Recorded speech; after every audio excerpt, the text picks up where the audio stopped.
so I believe, the way I'm looking at it right now for alternate A, that I'm leaning to alternate A for the purpose of, in the district, one is a sole district to the Verde Valley.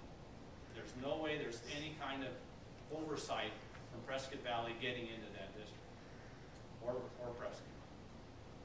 In my district, which would be District 2 in alternate A, it puts approximately 50% of the population on this side of the mountain, 50% of the population on the Verde Valley side.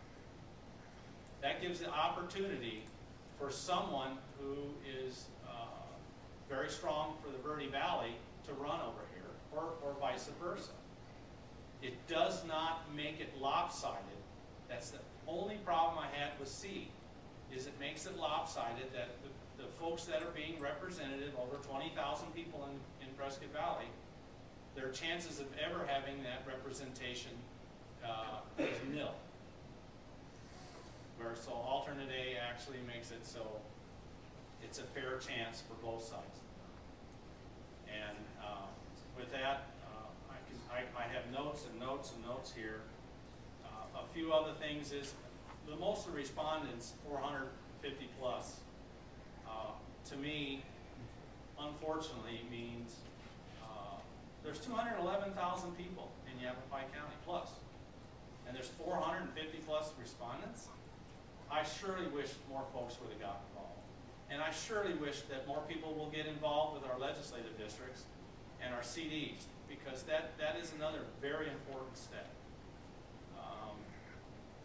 As far as like-kind communities go, a lot of folks have said that they didn't believe that Sedona had a lot in common with either Cottonwood or Camp Verde. And so, you know, there's not a whole lot we can do about that. And so to try to break this up, nobody's going to be happy everywhere. And I've learned that years ago. So my motion would be to approve alternate map A. I think this is an opportunity for us, and I believe that map C would best give us the opportunity to take advantage of that. And I support map C, and I could go on if you're not convinced, Joe. Sorry. So I'll keep going.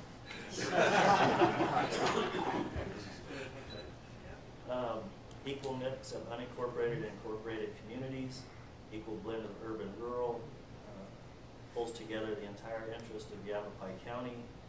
It does not allow any community to dominate. It puts all 5 districts in a wheel-spoke manner. Does not promote splitting the county, which I think was hinted at by somebody at one point. It has support from Jerome, Cottonwood, Camp Verde, Sedona, Clarkdale, Bridgeport, Cornville, Verde Village, Big Park, Beaver Creek, Paulden, and half of Williamson Valley. The Verde communities, I believe, want to break down the barrier. I believe they want that mountain as a division to go away so that we sit at the table and work on issues. The transportation corridors work on map C.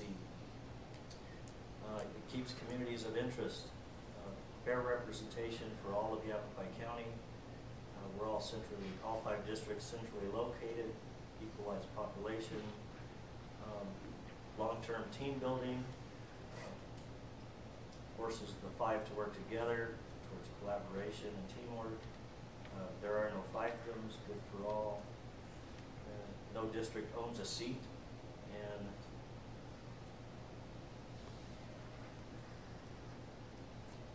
the majority of the board has a representation of unincorporated communities.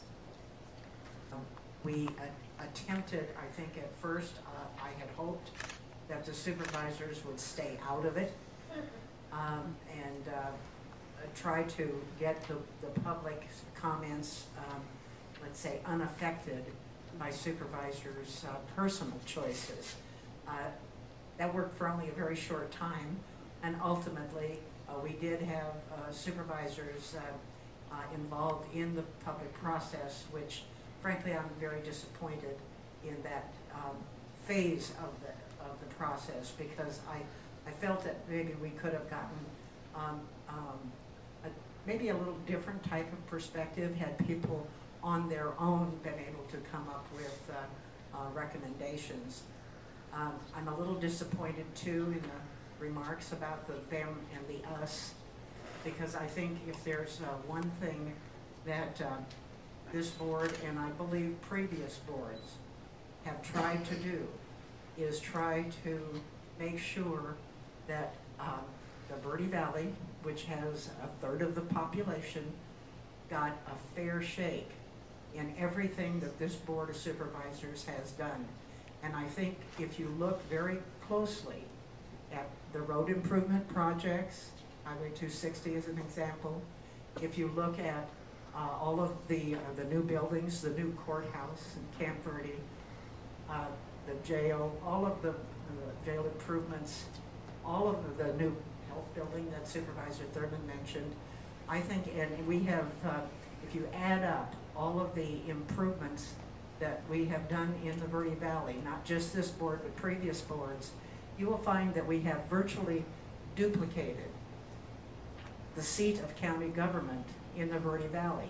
I don't call that giving the Verde Valley a short change. I think we have bent over backwards to make sure that the Verde Valley was treated very fairly in every decision this board has made.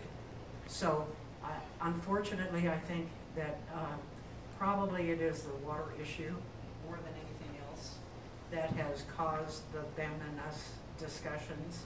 And I think Supervisor Davis has some good points that we have tried to work together to continue to resolve some of those issues. But in coming back to the redistricting issue, I looked primarily at things like communities of interest, and if you listen very carefully to the list that Supervisor Davis read, I believe you could use those same descriptions to apply to Map A. All of them are fairly equal. All of them have fairly equal minority representation. We all have communities of interest that I think that are very important. It also, I believe, in this map does bring the Verde Valley into across the mountain, kind of, which was one of the goals that Supervisor Davis stated at the very beginning of this process, that he felt it was important that we have the Verde Valley and the dividing lines to start to mesh away, to start to be eliminated. Map A does that as well as Map C. So I think all of those attributes that he listed for Map C also apply to Map A. Now, I think that the staff recommendations for changing Skull Valley and those two changes that they made were good recommendations. And I also believe that Supervisor Thurman's addition to change the Cornville portion of the map also was a good choice. So I also would support the alternate to Map A. Need to move to approve the establishment of Yavapai County supervisory district boundaries as delineated in proposed supervisory district map, alternate A, including the adjustments recommended by staff, to be effective for 2012 supervisory elections for the terms of office beginning on or after January 1st, 2013. I'll second the motion. Comment? Can we see what that does on population for 5 districts? And what does that do for geographic area as far as equal districts? So that gives one district with 2,765 square miles and another one with 129 square miles. It doesn't sound very equal. On population, we have a maximum difference of about 2,300 between districts 2 and 3. I think that that could be closer. Again, we're starting with a blank page, so I don't understand how we can have such a discrepancy on 5 equal districts. You don't have any comment to that?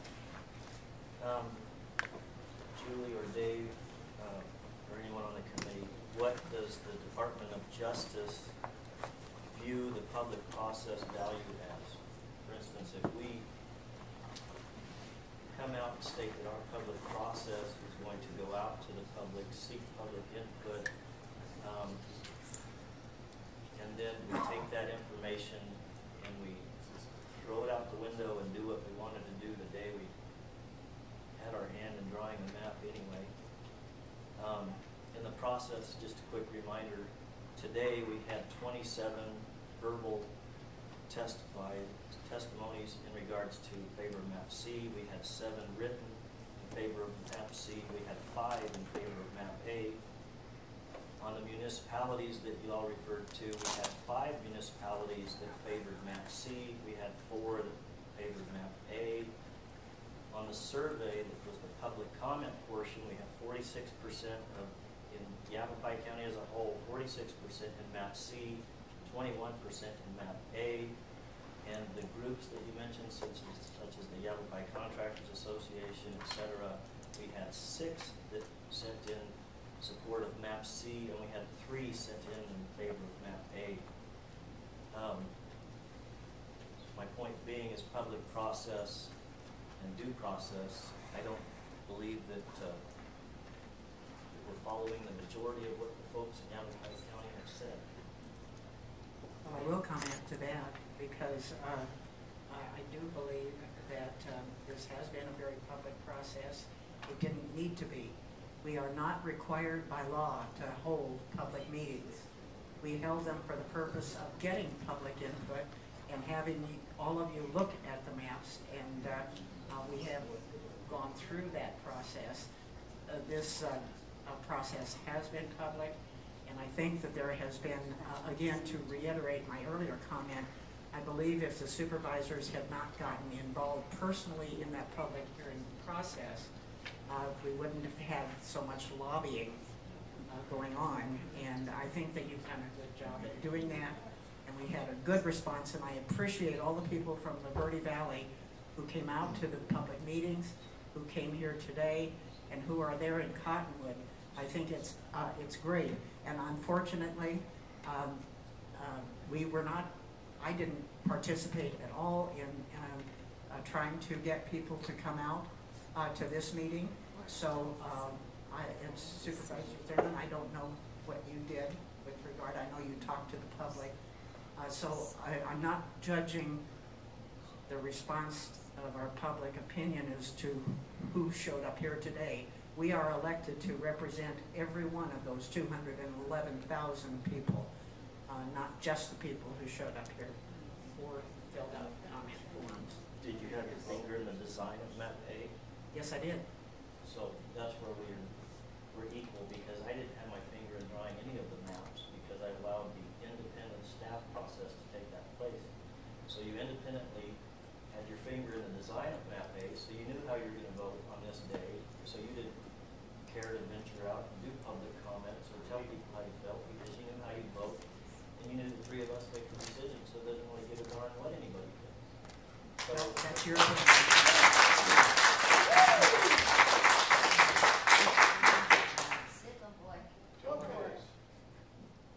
I have to remind the folks that there was over 11 maps that were drawn. Supervisor Springer had done one of them, I had done the other one, but there was 11 maps that were narrowed down to 4, and it just happens that the public had picked one of hers, so I'll set that record straight.